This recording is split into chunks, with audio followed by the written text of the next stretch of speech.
Dios les bendiga rica y abundantemente, hermanos. El día de hoy vamos a continuar con esa serie de sermones titulada Eventos antes del fin.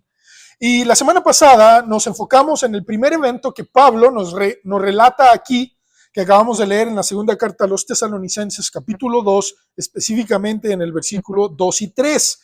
Pero es importante, hermanos, que entendamos que el apóstol Pablo le dice a los tesalonicenses, los tesalonicenses, hermanos, vimos la apostasía, la iglesia de Tesalónica se encontraba bajo persecución y eso dio lugar a que la iglesia se preguntara si es que Cristo ya iba a venir pronto. Ahora, imagínense, hermanos, estamos hablando casi de 2000 años de diferencia, 1980 años aproximadamente. Se dice rápido, ¿verdad? Es mucho tiempo, casi 2 siglos de tiempo que se escribió esta carta.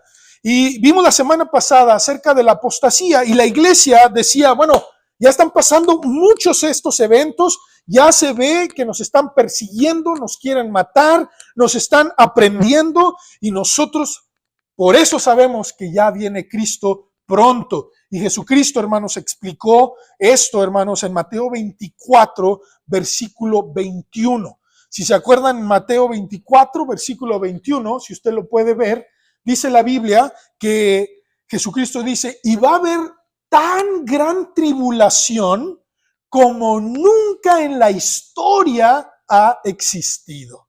Entonces, siempre era una persecución hacia los judíos. Entonces ellos decían, no, es que nos odian como judíos, nos quieren apresar, nos quieren matar, etcétera, etcétera. Pero ahora ya no nada más eran judíos, ahora eran creyentes en Cristo. Y toda esta persecución que se desata, Pablo les escribe y les dice, no se conturben, no entren en temor. Porque ellos decían, ya viene Cristo, ya viene Cristo, ya viene Cristo. A tal grado que muchos hasta dejaron de trabajar. Por eso Pablo les dijo, hey, el que no trabaje, que no coma. Oigan, no. Pónganse a hacer las cosas de Dios, pónganse a estudiar la Biblia, pónganse a orar, pónganse a trabajar, sean ejemplo. Y eso les escribe Pablo a Tesalónica, diciéndoles, tienen que seguir creyendo en Dice, por eso no se conturbe, les dice el versículo 2, si les envían una carta como si fuera nuestra, tampoco la crean. Porque antes de que venga Jesús, tienen que suceder 2 cosas. Número 1, la apostasía, que es el rechazo o la decisión de alejarse de la fe. Es decir, una vez estuviste en ella y ahora la rechazas. No, es que me desanimaron, no me hablaron, esto, aquello, más allá, y la rechazas. Y hay otros que dicen, no, me gusta más el mundo. ¿Para eso voy a estar escuchando la Biblia? ¿Me va a privar de tomar, de las drogas, del sexo, aquello, más allá, de lo que yo creo, lo que yo soy, lo que la genética me dice, etcétera, etcétera? Y todo eso, hermanos, no es nada nuevo. Lamentablemente ahora ha aumentado por la tecnología, que es una espada de 2 filos, porque trae bendición y ayuda, pero también trae maldición, hermanos, y destrucción. ¿Me van siguiendo? Entonces, en menos de un siglo, hermanos, ustedes y yo hemos visto que el ser humano ha tenido grandes logros y bendito sea Dios por eso, hermanos, porque gracias a la reforma y los países donde el evangelio se predicó y se expandió y los padres decían, mi hijo es el responsable, pero mi hija puede estudiar. Y mi hija debe conocer y leer la Biblia. Y vamos a enseñarles a leer. ¿Sabe cuál era el propósito por lo cual les enseñaban los padres cristianos a sus hijas? Para que leyeran la Biblia. Ese era el único propósito. Pero fue tan grande la bendición de Dios que esas civilizaciones, que de aquí de este lado se formó una, ¿verdad? Para los que sepan, viene y comienza a expandir el evangelio y se forma base bíblica y comienza a existir cristianos que traen la bendición. Antes de eso, hermanos, los únicos que podían leer y hacían descubrimientos era la iglesia tradicional, porque pues eran los únicos que les permitían leer. Pero cuando comienza el cristianismo a leer, ¡boom!, empiezan a haber grandes descubrimientos científicos. Y el señor Henry Ford, ¿verdad?, que estableció una manera diferente de hacer empresas, etcétera, etcétera, se brinca del burro al caballo, y luego del caballo se brincan al carro, y luego del carro en los 20s a los aviones, ya en los 30 empieza. Gran Bretaña fue la primera que fue público, que fue hacia el público abierta la aviación, Y luego después de la aviación, hermanos, nos vamos a las comunicaciones, a la electricidad, etcétera, etcétera. Y sabe a dónde voy, ¿verdad?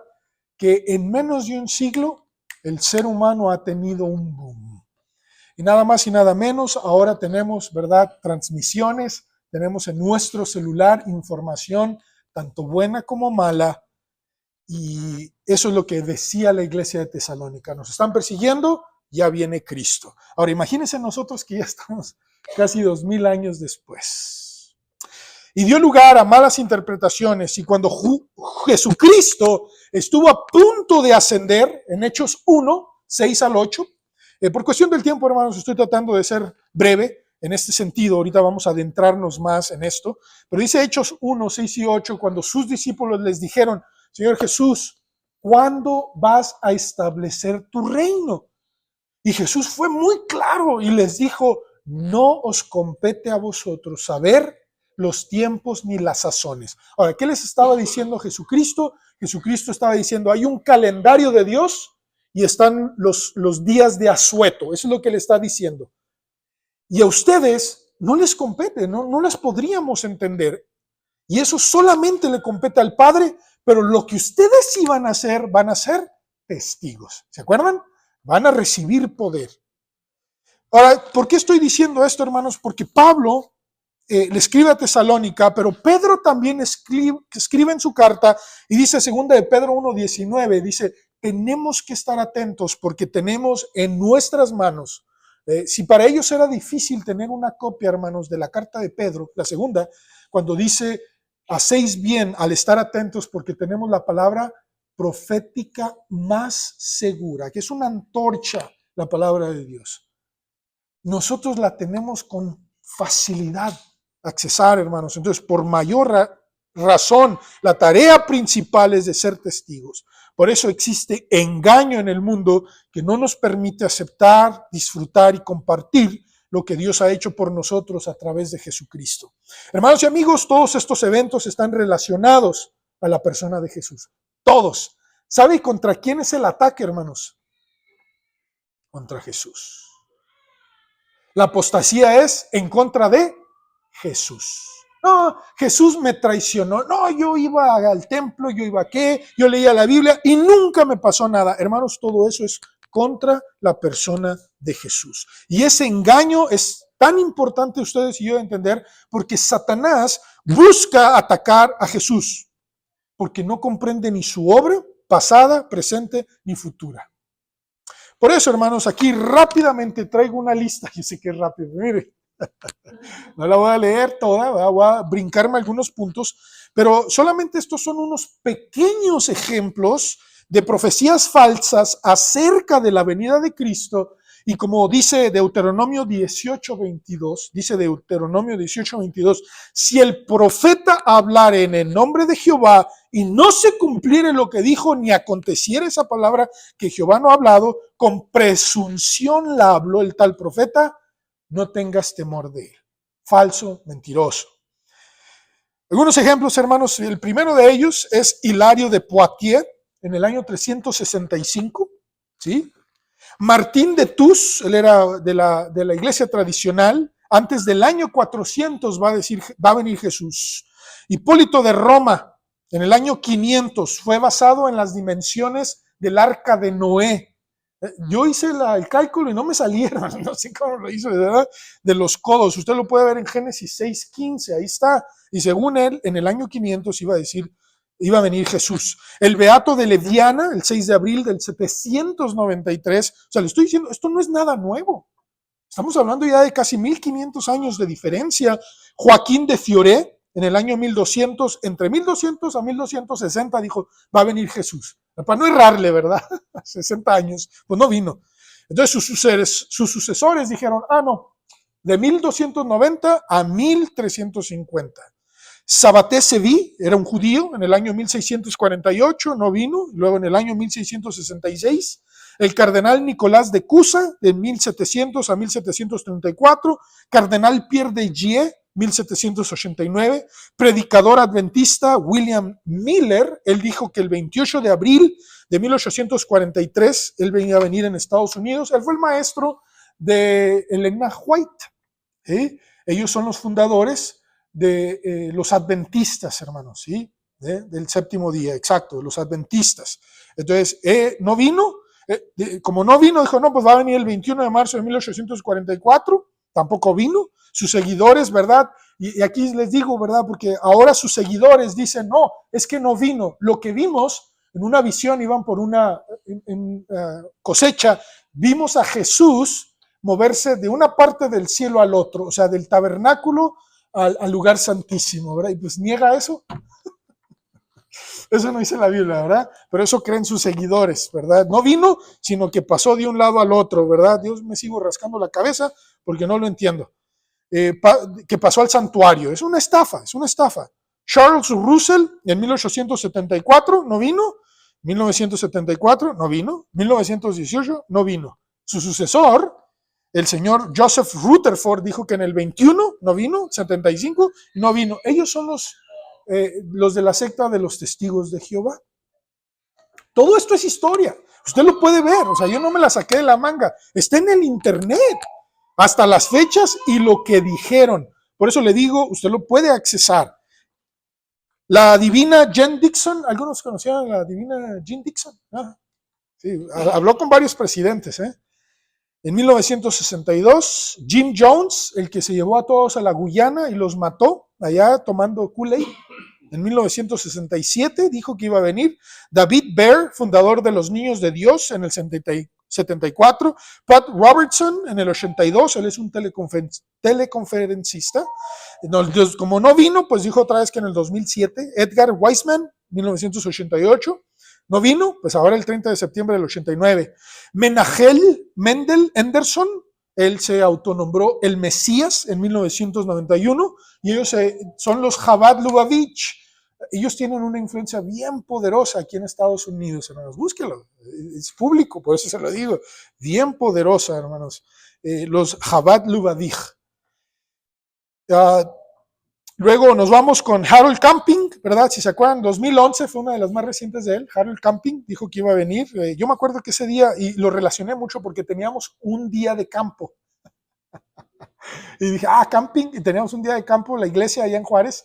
Y fuimos y dijeron, oye, hoy es el día del arrebatamiento. Pues se quedaron, ¿verdad? Pues no es cierto, no pasó. Tim LaHaye y Jerry Jenkins, ellos son los que hicieron las historias de Dejados Atrás. ¿Han visto sus películas? No, ellos son. ¿Ya? Dijeron que iba a venir en el año 2000, pues no vino. John Hagee, él es un pastor aquí en Texas, muy grande la iglesia, 2014, el 2015. Lunas de Sangre. Gille Ávila, la primera generación después de la fundación de Israel, el 18 de septiembre. Y la última, hermanos, no sé si supieron, el 18 de septiembre del 2024. Era un miércoles, aquí estábamos, ¿verdad? Entonces, hermanos, digo esto porque es importante entender que no es algo nuevo. O sea, Pablo lo escribió y siempre ha pasado a través de la historia. Y son cosas reales que lamentablemente Cristo dijo, no les compete a ustedes saber los días ni el calendario de Dios. Va a haber señales, prepárense, velen, oren, estudien, prediquen, hablen, pero no pongan fechas. Ese es mi punto, lo que estoy tratando de decir, no pongan fechas. El Espíritu Santo dice a través de Pablo que no nos dejemos mover fácilmente por la apostasía, la negación de fe en Dios. En los versículos del 6 a 12, y ahora sí vamos a entrar, dice lo siguiente. Y ahora vosotros sabéis lo que lo detiene. ¿Quién era el segundo, hermanos? Bueno, dice el 3, antes de que venga la apostasía y se manifieste el hombre de pecado, el hijo de perdición. Y dice el 6, ya sabéis lo que lo detiene, a fin de que a su debido tiempo se manifieste, porque ya está en acción. Ya está en acción. ¿Cuándo, hermanos? Estamos hablando del año 60. No es nada nuevo, hermanos. Desde el año antes de que Jesucristo naciera, ya existía la influencia de iniquidad. Ya está en acción. Dice, solo hay quien al presente lo detiene hasta que él a su vez se ha quitado de en medio y entonces se manifestará aquel inicuo a quien el Señor matará con el espíritu de su boca y destruirá con el resplandor de su venida. Inicuo cuyo advenimiento es por obra de Satanás. Es bien claro quién lo va a mandar. Y dice, con gran poder y señales y prodigios mentirosos y con todo engaño de iniquidad para los que se pierden, por cuanto no recibieron el amor de la verdad para ser salvos. Y ahí me detengo.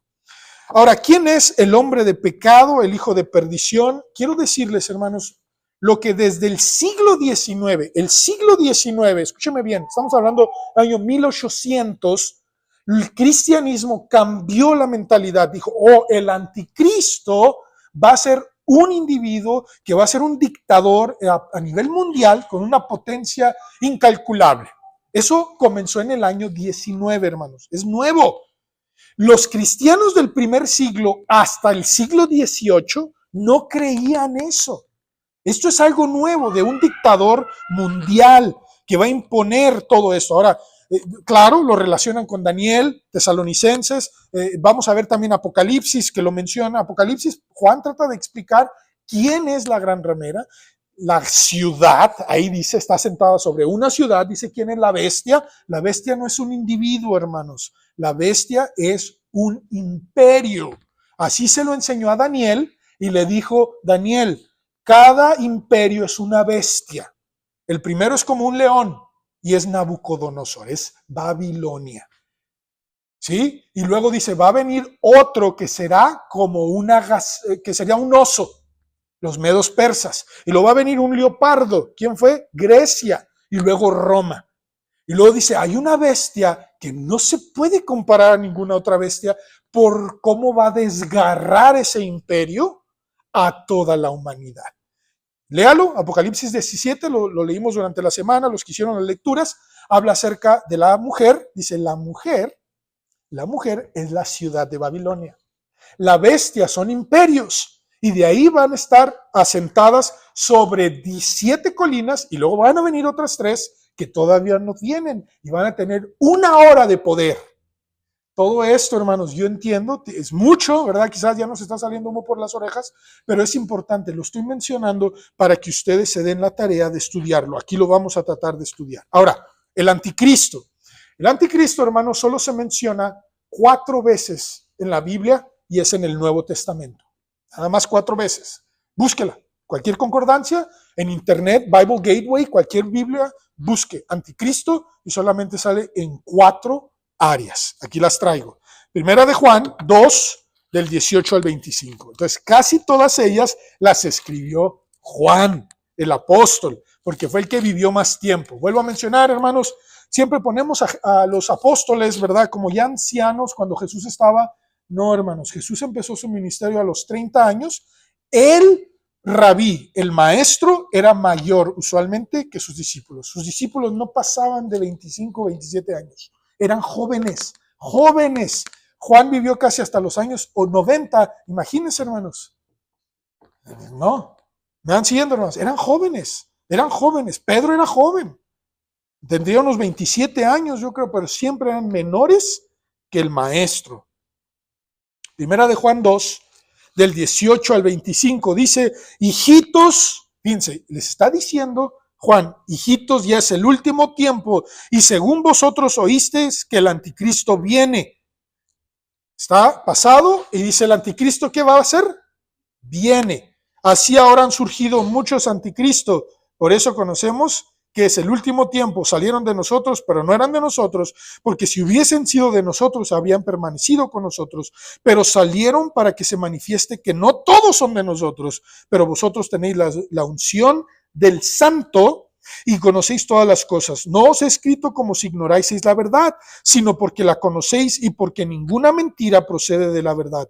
¿Quién es mentiroso? Sino el que niega que Jesús es el Cristo. Este es anticristo, el que niega al Padre y al Hijo. Todo aquel que niega al Hijo tampoco tiene al Padre. El que confiesa al Hijo tiene también al Padre. Lo que habéis oído desde el principio permanezca en vosotros. Si lo que habéis oído desde el principio permanece en vosotros, también vosotros permaneceréis en el Hijo y en el Padre. Y esta es la promesa que Él nos hizo, la vida eterna. ¿Quién es el anticristo, hermanos? No es un individuo. Es un espíritu que niega la divinidad de Jesús y de Dios Padre y del Espíritu Santo. ¿Me van siguiendo, hermanos? Ahora, Fíjense, vamos a entender todo esto. Ahora, primera de Juan 4:3, o sea, vamos más adelantito. Es la misma carta, es en la misma carta. Dice primera de Juan 4, versículo 3, y todo espíritu que no confiesa que Jesucristo ha venido en carne no es de Dios. Y este es el espíritu del anticristo. Entonces, el anticristo es todo ese espíritu maligno. Ahora, sígame con mucho cuidado. Todo demonio, influencia satánica, porque por medio de quién iba a venir el hijo de perdición, el hijo de pecado, de Satanás. Satanás es mentiroso, es engañador, es asesino, y él quiere que la humanidad no crea que Jesús vino en carne. Usted pregúntale a la gente, ¿quién crees que es Jesús? Y lo hace un profeta, un maestro, un buen hombre, un buen maestro. No, Jesús es Dios. Se encarnó, dice Juan 1:1, y luego nos brincamos al 14, que Jesús es Dios. La palabra verbo que dice, y en el principio era el verbo, y el verbo era con Dios, y el verbo era, es la palabra logos en griego, pero es una traducción que se utilizaba en el arameo de menra. Y esa misma palabra se usaba cuando se decía y Jehová y menra en el arameo. Entonces, Jehová se hizo carne, como dice Zacarías 9 y como dice también la escritura que Jesús es Dios en Isaías 6:9. Dice, un hijo nos es nacido, un niño nos es nacido, hijo nos es dado, y el principado, o sea, es príncipe sobre su hombro. Y se llamará su nombre admirable, consejero. Fíjense lo que dice, hermanos. Padre eterno, Dios fuerte. Jesús es Dios. Entonces, escúcheme bien, secta, religión, persona que niegue que Jesús es Dios es anticristo. Manifestación. La palabra anti es en contra de o en lugar de Cristo. Es decir, no necesitamos a Cristo ni su ejecución vergonzosa ni su acción en la cruz para tú ser salvo. Negamos a Cristo. En lugar de Cristo puedes ser salvo si haces buenas obras, o si te acercas a Dios orando, o si haces estas 5 cosas, o bla, bla, bla, si no tomas café, si no comes carne, todo eso. ¿Me van siguiendo, hermanos? Juan dijo, ya existe, ya es el último tiempo. Ahora, segunda de Juan. Vamos a segunda de Juan 1:7. Porque muchos engañadores han salido por el mundo que no confiesan que Jesucristo ha venido en carne. Quien esto hace es el engañador y el anticristo. Entonces, hermanos, si usted creía que iba a ser un dictador mundial, hermano, lo lamento, ¿verdad? Ya le echó a perder.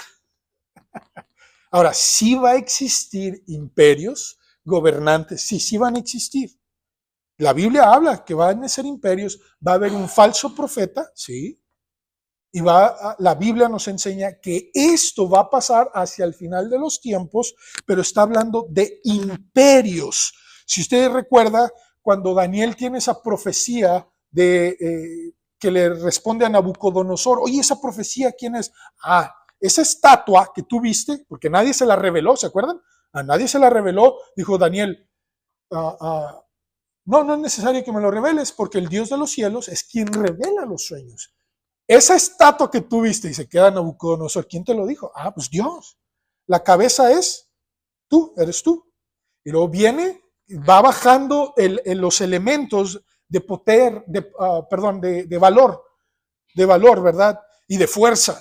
Oro, plata, y luego dice la escritura bronce, y al final, hermanos, los pies, dice que se mezcla bronce con barro. ¿Sí? Menos imperios, menos poder, menos influencia. Y Juan y Pablo, lo acabamos de leer, dice, ustedes ven que ya viene. No, ya está aquí. Ya está actuando el anticristo. Toda nación que diga no hablen de Jesús es anticristo. Toda religión que diga Jesús, no, nada más Dios, no, nada más Jehová, Jesús, nada más Jehová. ¿qué dice el apóstol Juan? Es anticristo. Entonces, la escritura nos dice, usted y yo oramos a Dios Padre en el nombre de Jesús con la ayuda del Espíritu Santo. ¿Sí sabía eso, verdad? Romanos 8. Romanos 8 nos dice eso. Entonces, todos desde el siglo I se nos presenta así. La bestia, hermanos, léalo en Apocalipsis 17, no es el anticristo. Es un imperio o un reino aceptado por naciones a las cuales engaña y manipula. El hombre de pecado o hijo de perdición ya existía. Ahora bien, Satanás tiene sus súbditos, ¿sí? Ya lo hemos visto. Vimos que Satanás tiene jerarquía. Efesios 6, 12. Del 12 en adelante. ¿Se acuerdan? Leímos, nuestra lucha no es contra sangre ni carne, sino contra, y lo dice, principados, los principales, gobernantes, huestes de maldad en las regiones celestes. O sea, tienen jerarquías. Y aquí, hermanos, este hombre de pecado, hijo de perdición, han sido hombres, porque no son eternos, hermanos, a menos que hayan tenido una hielera, ¿verdad? Y por 20 siglos lo hayan congelado, pues no. Es a través de la historia que existen hombres y mujeres que han tenido esta actitud de anticristo. ¿Quién es el hombre de pecado? Bueno, ¿quién es?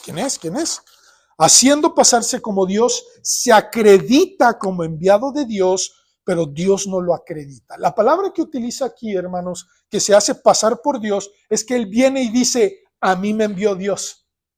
O sea, en lugar de Cristo, ya Cristo pasa a segundo término. Ahora, para yo acercarme a Dios, tengo que acercarme a esa persona, el hijo de perdición, que se hace pasar por Dios, se acredita algo que no le corresponde, usurpa posiciones que solo le pertenecen a Dios. Por ejemplo, perdonar pecados, limpiar pecados, sustituye a Dios, a Jesús y su obra. Puede reemplazar ciertas acciones para recibir el perdón de Dios. Tiene el poder para rescatar las almas. Ahora, si alguien me va siguiendo aquí, quizás lo vaya relacionando, ¿verdad? Puedes pagar para ir al cielo. Es más, si el alma de tu ser querido está en un estado antes del cielo, lo puedes sacar si es que pagas. Claro, tiene que haber dinero, si no, no sale. En otras palabras, se hace el representante del Hijo de Dios, el Vicarius Filii Dei. El que sepa esto, bueno, pues ya está. Si no, pues ahí al final se lo digo. ¿Quién lo impide, hermanos? Dice Pablo, dice, ¿quién lo impide? Bueno, esto es una lista, ¿verdad? ¿Quién lo impide? La palabra que utiliza ahí, el que lo impide, es la palabra catejón en griego. ¿Quién es el catejón que no permite que llegue escúcheme bien, el hombre que a través del tiempo, y aquí no está hablando de un ser humano, está hablando de una humanidad. No sé si alguien me va entendiendo aquí, hermanos. O sea, no nada más es un ser hombre, porque lo hubieran tenido que congelar, ¿verdad? Para que saliera hasta ahorita. No, son ideologías, pensamientos, actitudes, pero solamente ha existido en el año 360. De ahí en adelante, un imperio no físico, sino religioso, que tiene a nivel mundial control sobre todo, casi todo el mundo conocido. Es el único. Y dice la Biblia, hermanos, que dice la Biblia, entonces lo único, dice, ¿quién lo impide? No es el Espíritu Santo, porque el Espíritu Santo siempre ha convencido y convencerá de pecado. Juan 16:8. ¿Va a haber salvación en la tribulación?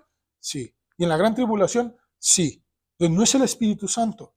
Entonces lo único que quedaría, hermanos, es un imperio, el único imperio que estaba en pie política y militarmente cuando escribió Juan y Pablo fue el imperio romano. Era el imperio romano.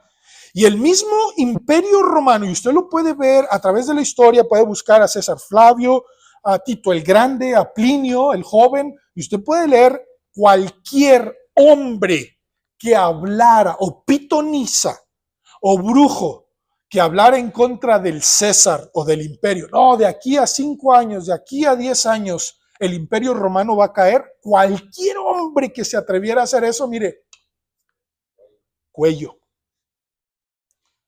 era muerte. No podías hablar mal de ellos porque eran divinidades. El Curios, de hecho, los hermanos cristianos que decían, él no es el Curios es Jesucristo, mátenlos. ¿Y saben dónde los mataban? En el Coliseo romano. ¿Y qué hacía el César?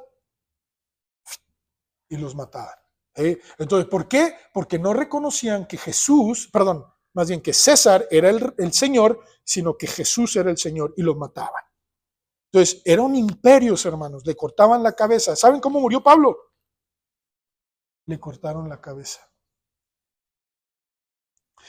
Dice la Escritura que cuando se manifestaría de manera creciente y descarada la institución más poderosa del tiempo actual, cuando desaparece el imperio romano. ¿Quién se puso por el imperio romano? El obispo romano. Durante siglos han torturado, descuartizado, quemado, asesinado a todos aquellos que no se unen a su credo. Vea el versículo 10 que acabamos de leer de 2 de Tesalonicenses. Pablo dice, ya está en acción. Entonces, todas las cartas, si las iban a leer, los iban a matar, hermanos. Entonces, Pablo tiene que escribir de una manera que ellos puedan comprender. De hecho, Juan les dice, ustedes ya lo entienden, no están en ignorancia. Segunda de los Tesalonicenses 2:10 dice, versículo 2:10, y con todo engaño de inequidad para los que se pierden, perdón, el 9 dice, inicuo, cuyo advenimiento es por obra de Satanás, pero fíjense lo que van a hacer. ¿Qué iba a hacer? Gran poder y señales y prodigios, pero ¿cómo? Mentirosos. O sea, sí va a haber poderes. Se me apareció, ¿verdad? En un tronco, en un hot cake. Y lo digo en serio, hermanos, eso es lo que han dicho, ¿eh? Me hizo un milagrito. Es, claro, pero son engaños y prodigios y señales mentirosos. Matará, dice el versículo 8, dice, y Dios dice, y entonces se manifestará aquel inicuo a quien el Señor matará con el espíritu de su boca y destruirá con el resplandor de su venida. Fíjense, ¿cómo se va a destruir a eso, hermanos? Con la palabra de Dios.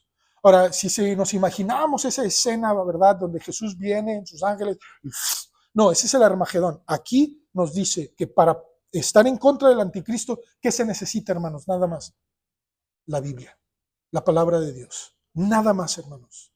Es lo que se necesita para contradecir eso. No es una traducción totalmente exacta la palabra matará, porque cuando se traduce matará, bueno, pues en un futuro, pero la palabra que se utiliza ahí, hermanos, es el resultado, o sea, va a matar porque da la idea que paulatinamente debilitará hasta que fenezca. O sea, no es ¡pum! Se acabó. No. Es paulatinamente lo está debilitando hasta que fenezca. En otras palabras, perderá poder ante el poder de la palabra de Dios. Es por esta razón que se ataca a la persona de Cristo. Los versículos del 11 al 12, no importa tanto la verdad, sino las costumbres, las tradiciones, las enseñanzas de otros. La gente dice, no. Oiga, Jesús te ama, esto que no. A mí me enseñaron que tengo que hacer esto, si no lo hago aquello, yo no voy a recibir la salvación. Voy a terminar con esto. La Biblia nos dice que si usted y yo no aceptamos a Jesús, no vamos a tener vida eterna. Y te lo digo con toda sinceridad, Dios tiene algo mejor que para cada uno de nosotros si decidimos creerle a Cristo. ¿Va a haber ataques? Sí lo va a haber. ¿Va a haber dificultades? Sí lo va a haber. Pero dice la Escritura, hermanos, que Dios es el único que nos puede ayudar para dejar todo este engaño que hay en nuestros corazones. Lo único que Dios acepta fue ese evento de la cruz, esa acción que Jesús pone su vida en una ejecución vergonzosa para que tú y yo tuviéramos perdón de pecados, para que creas que Dios Padre envió a Cristo Jesús, su Hijo, a morir en una cruz. Y la obra entre ambos fue hecha para ti y para mí. El anticristo ya ha existido desde antes de muchos de nosotros. No es algo que va a venir en un futuro, ya está en acción. Y si usted prende la televisión, se puede hablar de todo, menos de Jesús. Puedes hablar de Alá, de Mahoma, de cualquier otro profeta, de Buda, del yoga, lo que tú quieras. Pero mencionas la palabra de Jesús y es una ofensa para todos los oyentes. Jesucristo es aquel que tomó tu lugar en la cruz, por ti, por mí, para pagar por nuestros pecados. Tú, dice aquí la Biblia, te ha llamado para que creas en Él.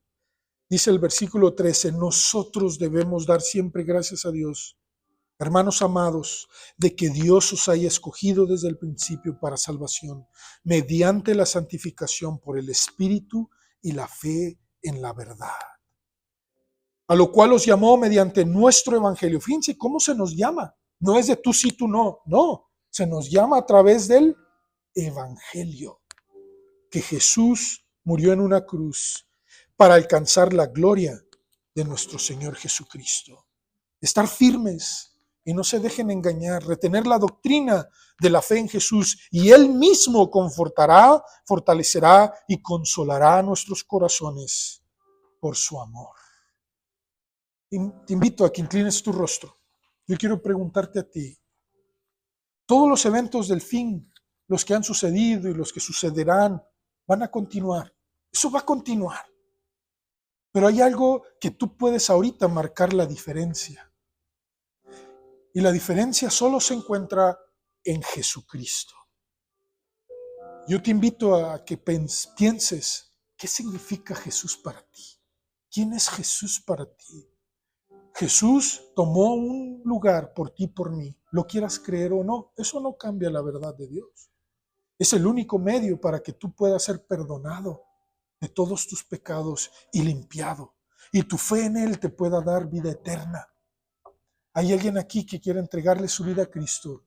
Piénsalo, mira, el anticristo ya está y te ha querido engañar. ¿Sabes cómo? Tú eres lo que quieras. Tú puedes ser lo que quieras. Es tu vida. ¿Para qué te acercas a Dios? ¿Para qué le crees a Dios? Esos son religiosos, son los de la palabra y menosprecian. ¿Sabes por qué?